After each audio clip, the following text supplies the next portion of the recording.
Subscribe کریں ہمارے channel کو اور بیل آئیکن کو ضرور پریس کریں۔ 10 شوال اور 14 جون بریلی میں فاضل بریلوی رحمت اللہ تعالیٰ علیہ پیدا ہوئے۔ اعلیٰ حضرت رحمت اللہ علیہ 4 سال 4 مہینے اور 4 دن کی عمر ہوئی تو بسم اللہ شریف کرائی گئی، پڑھنا شروع کیا۔ 6.5 سال کی عمر تھی تو ممبر پر بیٹھ کر نبی پاک کا میلاد بیان کرنا شروع کر دیا۔ 13 سال کی عمر میں اعلیٰ حضرت نے تمام علوم حاصل کر لیے تھے۔ 13 اور تقریباً 13.5 سال اور 13.25 سال کی علم میں ایک ہوتا ہے تقریر کرنا اور ہوتا ہے ایک ہوتا ہے فتویٰ لکھنا۔ بہت بڑا مفتی ہو تو فتویٰ لکھتا ہے، تو ابھی اعلیٰ حضرت کی عمر پوری 14 سال نہیں ہوئی تھی کہ فتویٰ پہلا لکھ کے دے دیا۔ آپ کے والد صاحب بہت بڑے مفتی تھے، زمانہ فتویٰ لیتا تھا۔ جب پہلا فتویٰ اعلیٰ حضرت نے دیا تو آپ کے ابا جی اسی دن اٹھے، فرمانے لگے بیٹے میں آج سے فارغ ہوں، فتویٰ تو ہی لکھا کرے گا۔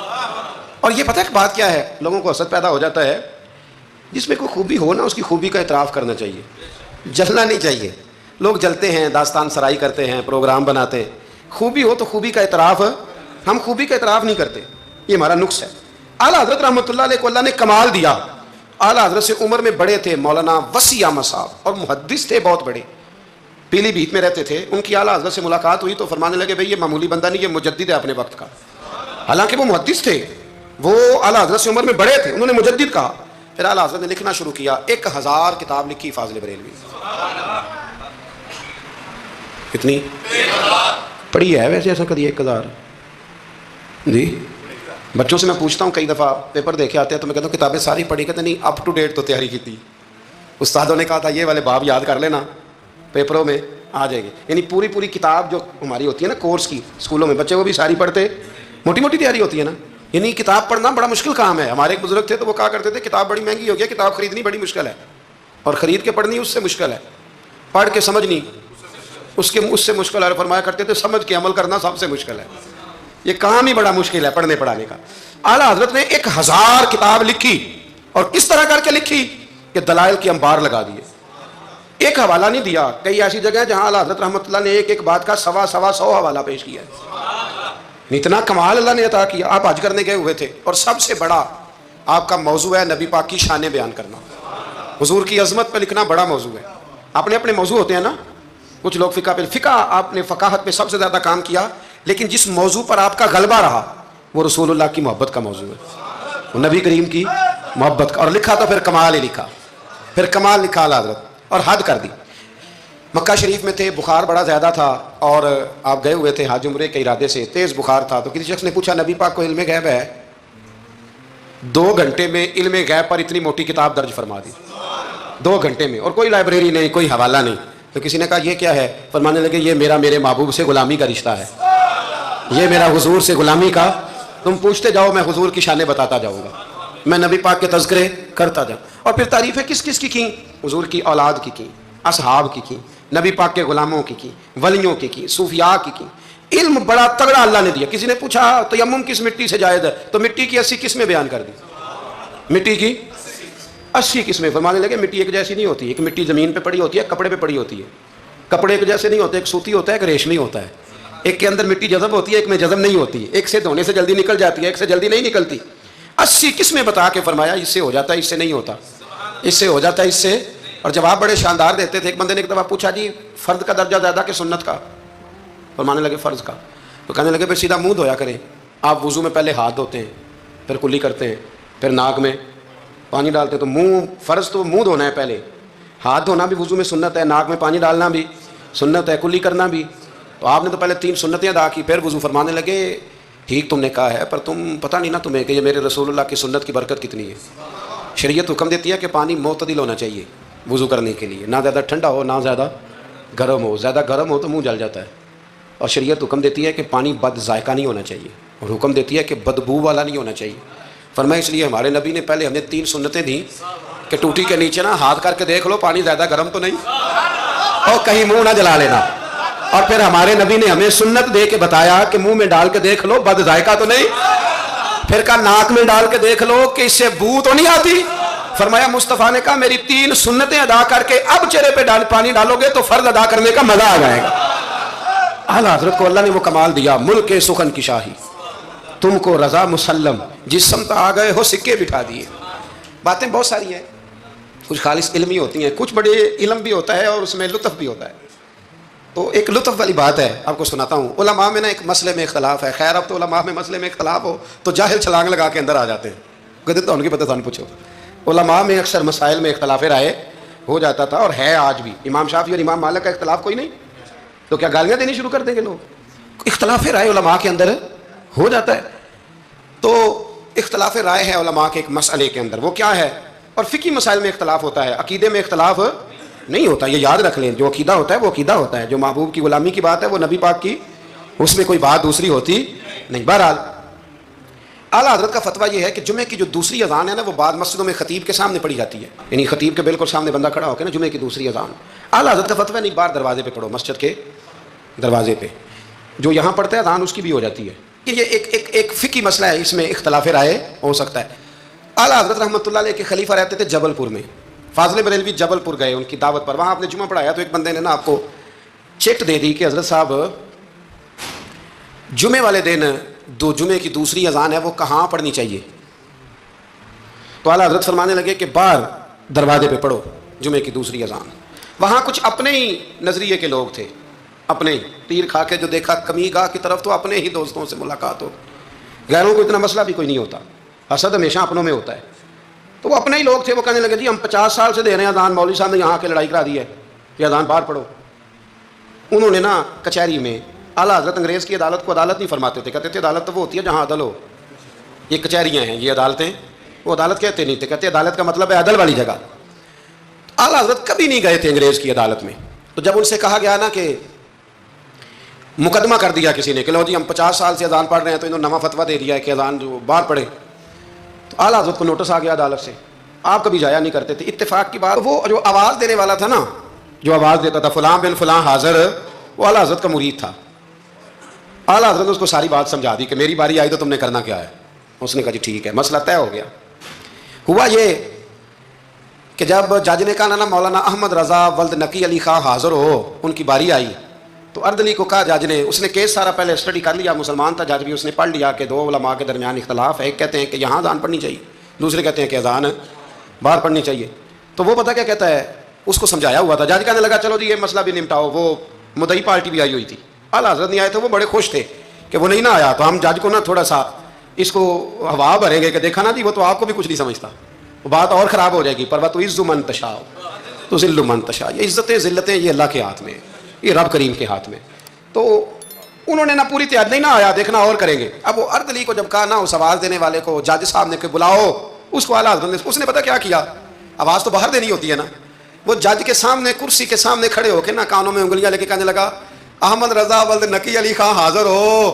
اور جج کہنے لگا پاگل ہو گیا، باہر جا کے کہنے لگے جی یہی تو میرے پیر کہتے ہیں، یہی تو وہ فرماتے ہیں، یہی تو وہ فکرہ ادا کرتے. ملک سخن کی شاہی تم کو رضا مسلم، جس سمت آ گئے ہو سکے ہی بٹھا دیے. فرمایا جی یہی تو وہ کہتے ہیں، وہ کہتے ہیں مولوی تو آیا بیٹھا جمعہ پڑھانے کے لیے، اس کو اذان کیوں سناتا ہے، باہر سنا تاکہ جو رہ گیا وہ بھی آ جائے. یہی تو وہ فرماتے ہیں. جج کہنے لگا مولانا کو تکلیف کرنے کی ضرورت نہیں، وہ جو کہتے ہیں ٹھیک ہی کہتے ہیں. فتویٰ مسئلہ ان کے حق میں دیتا ہوں، یاد رکھیں. اعلیٰ حضرت کا یہ کمال تھا کہ انہیں اللہ نے علم بھی دیا تھا اور سمجھانے کی طاقت بھی عطا فرمائی. ان کے اندر یہ قوت تھی، یہ ہمت تھی کہ وہ بات سمجھا سکتے تھے. لیکن جس کی شان زیادہ ہوتی ہے اس کے مخالف بھی زیادہ ہوتے ہیں، پکی بات. اعلیٰ حضرت نے ایک شعر لکھا ہے، غوث پاک سے فریاد کرتے ہیں عدو بددین اور مذہب والے حاسد. کہتے ہیں اے غوث پاک، وہ جو میرے بیگانے ہیں نا وہ تو ویسے ہی بد دین ہیں، اور جو میرے اپنے ہیں وہ مجھ سے حسد کرتے ہیں. تو ہی تنہا میرا زور بازو ہے یا غوث. کہتے ہیں تو ہی میرا زور بازو ہے. بیگانے ویسے بد دین ہیں اور اپنے تو ہی ہے جو تنہا میرا زور بازو ہے. تو حاسدین بڑے اندر پیدا ہو گئے باہر. تو ساری زندگی فاضل بریلوی نے مقابلہ کیا. ایمان، اگر علم بڑا تگڑا تھا تو ایمان بھی بڑا تگڑا تھا، تگڑا ایمان. آپ یقین کریں ایمان بندے کا مضبوط ہونا تو دنیا کے ہر میدان میں وہ کامیاب ہوتا ہے. اور اگر ایمانوں میں کمزوری ہو، کچی کچی باتیں کرنا، ٹھیک ہے چلتے ہیں کرتے ہیں، یہ بھی صحیح ہوگا وہ بھی صحیح ہوگا، سوال ہی نہیں پیدا ہوتا. تگڑی. نبی کریم علیہ السلام نے نا ایک حدیث حضور نے بیان فرمایا، کسی مصیبت زدہ کو، کسی بیمار کو دیکھو تو ایک دعا پڑھ لیا کرو، تم کبھی اس مصیبت میں مبتلا نہیں ہوگے. دعا کیا ہے؟ الحمدللہ الذی مما ابتلاک بہ وفضلنی علی کثیر ممن خلق تفضیلا. یہ دعا پڑھ لو بیمار کو دیکھ کر، یہ دعائیں یاد کیا کریں. یہ پڑھ لو تو جس مصیبت میں دیکھ کے کسی کو پڑھو گے اللہ تمہیں کبھی اس میں مبتلا نہیں کرے گا. بریلی شریف کے دائیں بائیں ہندوستان میں نا ایک مرض اکثر پھیلا کرتا تھا، اس کو طاعون کا مرض کہتے ہیں، طاعون کا مرض۔ وہ نا گلٹیاں نکلتی ہیں انسان کے وجود پر، تو اتنا سخت ہوتا تھا کہ لوگ مر جاتے تھے، اللہ تعالیٰ معاف کرے۔ بعض لوگ کہتے ہیں ٹیومر ہوتا ہے نا کینسر کی گلٹیاں، یہ بھی شاید اسی کا تسلسل ہے، اور اس زمانے میں شاید اس کا نام لوگوں نے یہ رکھ دیا۔ بڑا سخت مرض تھا، تو اعلیٰ حضرت کے سامنے 2-3 مریض آئے تو آپ نے یہ دعا پڑھ لی۔ ایک دعوت کسی نے اعلیٰ حضرت کی پکائی، تو آپ کو نا چونکہ معدے میں بڑی تکلیف تھی، آپ کو پتہ ہے معدے میں گرمی بہت زیادہ ہو تو منہ پک جاتا ہے، تو طبیب کہا کرتے تھے کہ منہ کے چھالے بہت تیزابیت ہو، کوئی ایسی چیز کھا لیں تو اس سے نا۔ آپ ایک دعوت پہ گئے تو میزبان نے نا گائے کے گوشت کے کباب بنائے ہوئے تھے، 7 پوڑیاں تھیں۔ اب اعلیٰ حضرت کے لیے طبیب نے سخت منع کیا تھا، اگر آپ کھائیں گے فوراً آپ کے معدے میں شدید قسم کا یہ تیزابیت کر دے گی، السر کا مسئلہ بن جائے گا، منہ آپ کا چھالوں سے اور پھنسیوں سے گلٹیوں سے بھر جائے گا۔ اب جب وہاں پہنچے تو اس نے یہ پکا کے رکھا تھا۔ اب یہ جو دیندار لوگ ہوتے ہیں نا، ان بیچاروں کے بڑے مسئلے ہوتے ہیں، بڑے مسئلے۔ یہ کئی دفعہ اپنی بچت کے معاملے میں بڑے پریشان ہوتے ہیں کہ لوگ کیا کہیں گے۔ جاہل تو جو مرضی کر جاتا ہے نا، عالم نے پھونک پھونک کے قدم رکھنا ہوتا ہے کہ یار یہاں نہ مسئلہ بن جائے، یہاں نہ مسئلہ بن جائے۔ اب وہ آپ کا خادم کہنے لگا، حضور ان سے کہتے ہیں کہ یہ سادہ کوئی کھانا لے آئیں تاکہ آپ کھا لیں، اب یہ آپ کھائیں گے تو بیمار ہو جائیں گے۔ تو اعلیٰ حضرت فرمانے لگے وہ تو بات تیری ٹھیک ہے، بیمار ہو جاؤں گا، لیکن اب یہ آدمی ہے، اس کو میں کیسے کہوں؟ یہ کہے گا کہ میں نے اتنی محنت کی ہے اور یہ کھا نہیں رہے۔ اخلاقاً درست نہیں کہ آپ میزبان کو، اب آپ کسی کو کہہ دیں تو واقعی مشکل ہوتی ہے کہ یار حد ہو گئی، اتنے پیسے لگا دیے، اس کو پسند نہیں آ رہا۔ خیر چاروں ناچار آپ فرمانے لگے یار جتنا بھی کھایا جاتا ہے کھا لیتے ہیں، پھر جو ہوگی دیکھی جائے گی، بندے کا دل رکھنا بھی تو ضروری ہے نا، اور رب کریم کے بندوں کا طریقہ یہی ہے، اللہ کے بندوں کا طریقہ یہی ہے، دل رکھنا بھی تو ضروری ہے نا۔ اعلیٰ حضرت نے نا وہ پوڑی بھی کھا لی، کباب بھی کھا لیا، اب جا کے گھر آ کے رات کو لیٹے، سویرے اٹھے تو منہ سارا چھالوں سے بھر گیا، کیونکہ طبیب نے منع کیا ہوا تھا۔ اتنا بھر گیا کہ بولا بھی نہیں جاتا، منہ کھولا بھی نہیں جاتا، شدید مشکل ہے، کیا کریں؟ آپ کے بھائی مولانا حسن رضا صاحب رحمۃ اللہ علیہ نا ایک طبیب کو لائے، بڑے سیانے کو، اس نے آتے کہا ان کو تو طاعون ہو گیا۔ اعلیٰ حضرت فرمانے لگے تو جھوٹ بولتا ہے اور تیری حکمت بھی جھوٹ بولتی ہے، مجھے طاعون نہیں ہو سکتا۔ اس نے کہا جناب وہی گلٹیاں ہیں۔ فرمانے لگے تو جھوٹ بولتا ہے اس لیے کہ میں نے طاعون والے مریض کو دیکھ کے وہ دعا پڑھ لی تھی جو میرے نبی نے سکھائی ہے۔ تو طبیب کی بات غلط ہو سکتی ہے، میرے حبیب کی غلط نہیں ہو سکتی، حبیب کی بات غلط ہو سکتی۔ فرمایا وہ کہنے لگا جی وہی ہے، تو آپ فرمانے لگے طبیب جھوٹا ثابت ہوگا اور حبیب کی بات کو اللہ سچ ثابت کرے گا، یہ ہو ہی نہیں سکتا، میں نے دعا پڑھ لی تھی، یہ کیسے ہو سکتا ہے؟ یہ یقین کامل ہے۔ یہ کیا ہے بولیے؟ علامہ اقبال کہا کرتے تھے یاد رکھو غلامی سے بدتر ہے بے یقینی، غلامی سے بدتر ہے بے یقین نہیں، یقین کامل، پیر کامل کہ یقین کامل؟ حالانکہ دونوں کوئی کامل ہونا چاہیے، پر یقین کامل بڑا نفع دیتا ہے۔ یقین کامل ہے، آپ یقین کریں۔ ایک درویش کی میں بات پڑھ رہا تھا تو وہ کہیں مرید ہو گئے، تو اتنے یہاں نا پیری مریدی بڑی کچی ہوتی ہے، ہو بھی سکتا ہے، پوچھ بھی لیتے ہیں کہ ایسا نہیں، مرید ہو گئے تو کسی نے ان کو کہا کہ سچی بات یہ ہے کہ بندہ کامل نہیں۔ فرمانے لگے نہیں کامل تو میں نے پکڑ لیا، میں نے رب سے کہنا اسے کامل کر، کیونکہ میرا سارا کچھ یہی ہے۔ ختم ہو گئی بات، ایک در پھڑیے تو محکم پھڑیے، ایک دئی ہو کے مریے، اللہ کر دے گا کامل، ختم ہو گئی بات۔ یہ کیا بات ہوئی؟ کچی کچی باتیں کرنا، کچی کچی اور عقل کے گھوڑے دوڑانا، بس جس سے لگا لی پھر اس سے پکی لگا لی۔ یہ آپ جہالت سے، وہ آدم چشتی کہتا ہے لگا جدوں بازار ازلدا تے لوکی چوراں وانگ سدائے، کسے نے لٹ لئی علم دی دولت تے کسے ہاسے چولی پائے، آزم ویخ جہالت ساڈی اسی عشق خرید لے آئے، ایک جہالت ساڈی اسی۔ اور ایک شعر اور بڑا کمال ہے اس کا، چلو آ گیا ہے، اعلیٰ حضرت کا موضوع ہے نا تو مجھے بھی بڑا ہی مزہ آ رہا ہے۔ تو وہ کہتا ہے کہ کسے دے سر دستار امامت اس علم پڑھاون سکھیا ہے، تے کسے نے پہنے ہے فقر دا چوغا اس زہد کماون سکھیا ہے، آزم ویخ مقدر ساڈا اساں یار مناون سکھیا ہے۔ ویخ نا مقدر ساڈا، اساں پکا پکا پروگرام بنایا ہے، ویخ مقدر ساڈا اساں یار مناون سکھیا ہے، تے سانوے دی بڑی جاچ ہے، اساں یار نہیں سمجھ آئی بات کی، ایسا یار مناون۔ صحابہ کو پتہ ہوتا تھا کہ حضور کو منانا کیسے، وہ بندہ ڈھونڈ کے لے آتے تھے، انہیں پتہ تھا یہ کیسے مانیں گے۔ اور حضرت فرمانے لگے کہ طبیب کی بات غلط ہو سکتی ہے، حبیب کی بات غلط ہو سکتی ہے، مجھے طاعون نہیں ہو سکتا، سوال ہی نہیں پیدا ہوتا۔ وہ حکیم ناراض ہو گیا، وہ ہوتا ہے نا ڈاکٹر صاحب بگڑ جاتے ہیں کہ میرا مطلب یہ کیسے ہو گیا۔ صرف ایک عالم ہے بیچارہ، اس کو سارے کہہ لیتے ہیں کہ تو غلط چل رہا ہے، ورنہ ڈاکٹر کے نسخے کے خلاف آپ بات کر سکتے، وہ کہتا ہے ڈاکٹر میں ہوں کہ تو ہے۔ تو وہ طبیب صاحب ناراض ہو کے چلے گئے۔ کچھ لوگ جو تھے ساتھ وہ بھی کہنے لگے کہ طبیب تو بہت بڑا تھا، پر چلو یہ کہتے ہیں مجھے نہیں ہے تو نہیں، اب سارے لوگ مانتے ہیں کہ طاعون ہے۔ رات کو نا ایک شاگرد اعلیٰ حضرت کے کان میں کہنے لگا حضور تھوڑا سا وہ میں نے بھی پڑھا کہ مشورہ دوں، فرمایا دو۔ کہنے لگا جی مسواک کریں آپ، تھوڑا سا منہ کھول جائے گا، اور پھر کالی مرچ پیس کے نا تھوڑی منہ میں ڈالیں، مجھے لگتا ہے کہ مسئلہ حل ہو جائے گا. فرمانے لگے تو میرا مخلص ہے, تو جو کہہ رہا ہے مجھے بھی اس میں بہتری لگ رہی ہے. وہ ایک مسواک لایا, فرمایا یہ میرے نبی کی سنت ہے. تھوڑی سی مشکل سے مسواک کی اور پھر مرچیں نا, کالی مرچیں پسی ہوئی منہ میں ڈالی. آدھے گھنٹے کے بعد ایک قے آئی اور اندر نہ سارا خون جو مسوڑوں میں تھا اور جو سارا جمع ہوا تھا باہر آ گیا. اعلیٰ حضرت رحمۃ اللہ علیہ فرمانے لگے بلا کے لاؤ اس طبیب کو. وہ کہتا تھا منہ کھول نہیں سکتا, گلٹیاں بن گئے, اسے بلا کے لاؤ. پہلے میں اسے اللہ کا قرآن سناؤں گا, پھر محمد عربی کی نعت سناؤں گا, میں بتاؤں گا کہ میرا منہ کھلا ہے کہ نہیں کھلا. بلا کے لاؤ. میرا یقین کامل ہے کہ حضور نے جو فرما دیا ہے اس سے بات آگے پیچھے ہو سکتی. یہ کمال. اور پھر علم کمال تھا, یقین کمال تھا, تو عمل بھی کمال تھا. عمل بھی کمال, عمل اعلیٰ حضرت نے پایا تھا, کمال کا عمل تھا, کمال. دیکھیں ایک دفعہ نا آپ نا سفر کرتے تھے نا, جب اس وقت ٹرین پہ سفر زیادہ ہوتا تھا. آج بھی ہندوستان کے لوگ ٹرین پہ سفر کرنا پسند کرتے ہیں. میں نے بھی وہاں ٹرین پہ سفر کیا ہے, تو ٹرین بیفور ٹائم آ جاتی ہے, وقت سے پہلے اسٹیشن پہ ٹرین ہوتی ہے. مزہ آتا ہے ٹرین پہ سفر کرنے. تو ایک دفعہ میں یہاں لاہور سے بیٹھا کراچی جانے کے لیے, تو میں نے ان سے پوچھا کب پہنچے گی.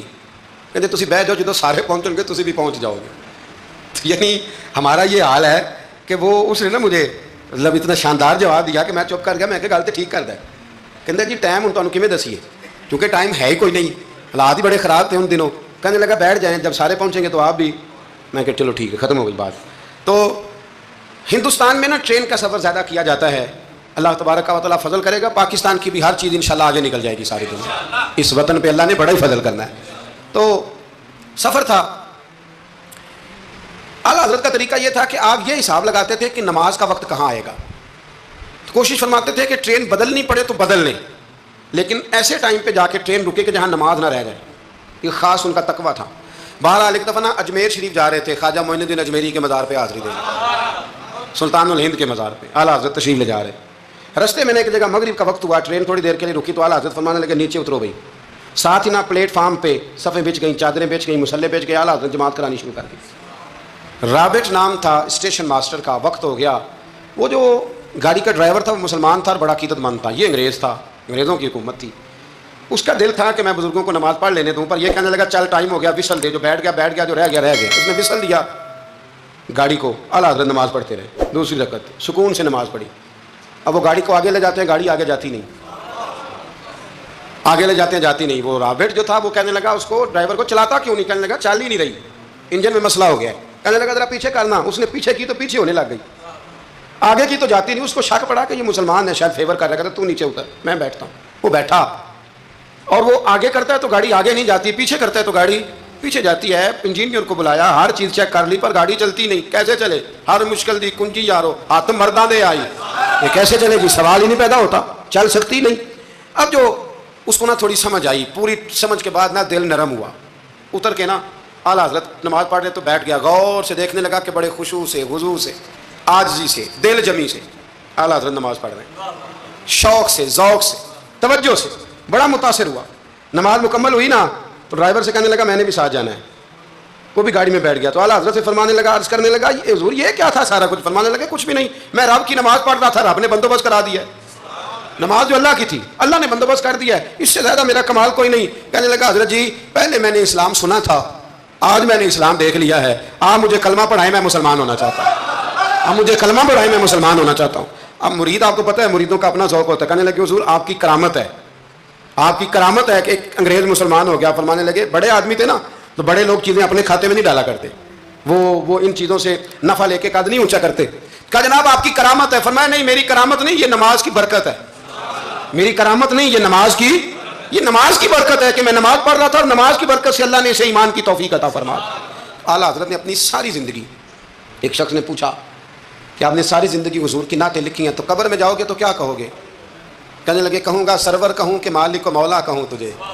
حضور سنیا میں کیا کہوں, سرور کہوں کہ مالک و مولا کہوں تجھے, باغ خلیل کا گلے زیبا کہوں تجھے, تیرے تو وصف عیب تناہی سے ہیں بری, حیران ہوں میرے شاہ میں کیا کیا کہوں تجھے, حیران ہوں میرے شاہ میں کیا کیا کہوں تجھے. لیکن رضا نے ختم سخن اس پہ کر دیا, خالق کا بندہ خلق کا آقا کہوں تجھے. پھر کہنے لگے نعمتیں بانٹتا جس سمت وہ ذیشان گیا, ساتھ ہی منشی رحمت کا قلم دان گیا. انہیں مانا انہیں جانا نہ رکھا غیر سے کام, للہ الحمد میں دنیا سے مسلمان گیا. آج لے ان کی پناہ, آج مدد مانگ ان سے، کل نہ مانیں گے قیامت میں اگر مان گیا۔ جان و دل ہوش و خرد سب تو مدینے پہنچے، تم نہیں چلتے رضا سارا تو سامان گیا۔ اور دیکھیے لکھنے کا انداز، کہنے لگے ان کی مہک نے دل کے غنچے کھلا دی، ان کی مہک نے دل کے، یہ نہیں کہا کہ موسم کھلا دیا ہے، دل کے، صرف حضور نے نہیں، حضور کی مہک نے، ان کی مہک نے دل کے غنچے کھلا دیے ہیں، جس راہ چل دیے ہیں کوچے، بس حضور گزر جائیں تو وہ گھر بس جاتا ہے، کوچہ بس جاتا ہے۔ ان کی مہک نے دل کے غنچے کھلا دیے ہیں، جس راہ چل دیے ہیں کوچے بسا دیے ہیں۔ اللہ کیا جہنم اب بھی نہ سرد ہوگا؟ رو رو کے مصطفیٰ نے دریا بہا دیے ہیں، رو رو کے مصطفیٰ نے دریا بہا دیے ہیں، رو رو کے مصطفیٰ نے دریا بہا دیے ہیں۔ یہ شعر جب پہنچا نا داغ دہلوی کے پاس، اقبال کے استاد، تو وہ کہنے لگے مجھے کہنے دو ملک سخن کی شاہی، تم کو رضا مسلم، تم جس سمت آ گئے ہو سکے بٹھا دیے۔ کچھ لوگوں نے ان پر بڑے بڑے الزامات لگائے، بڑے بڑے، لیکن آپ یقین کریں ان کی جو تعلیمات ہیں وہ انہی کی ہیں۔ انہوں نے کہا کہ سجدہ سوائے اللہ کے کسی کے لیے جائز نہیں ہے۔ انہوں نے کہا مزار پہ جاؤ تو 4 ہاتھ دور کھڑے رہ کے دعا مانگو۔ انہوں نے کہا عورت کا پیر سے پردہ واجب ہے۔ انہوں نے دین جو بتایا ہے نا، لوگوں نے بڑے بڑے پراپوگنڈے کیے، بڑے بڑے لوگ پراپوگنڈے کرتے رہتے ہیں۔ سب سے زیادہ اعلیٰ حضرت کے بارے میں پراپوگنڈا ہوا، لیکن کمال کی بات یہ ہے، کمال کی ایڑی چوٹی کا لوگوں نے زور لگایا، بڑی بڑی کتابیں لکھی، بڑا بڑا کچھ کہا، بڑا بڑا کچھ کیا، لیکن اللہ نے انہیں کمال دیا۔ انہوں نے سلام لکھا تھا مصطفیٰ جان رحمت پہ، ان کو اللہ نے یہ اعزاز دیا کہ ہر مسجد میں، ہر جمعے میں ان کا لکھا ہوا سلام پڑھا جاتا ہے، ان کا لکھا ہوا سلام پڑھا جاتا ہے۔ سب ان سے جلنے والوں کے گل ہو گئے چراغ۔ احمد رضا کا تازہ گلستان ہے آج بھی، احمد رضا کا تازہ گلستان ہے آج بھی۔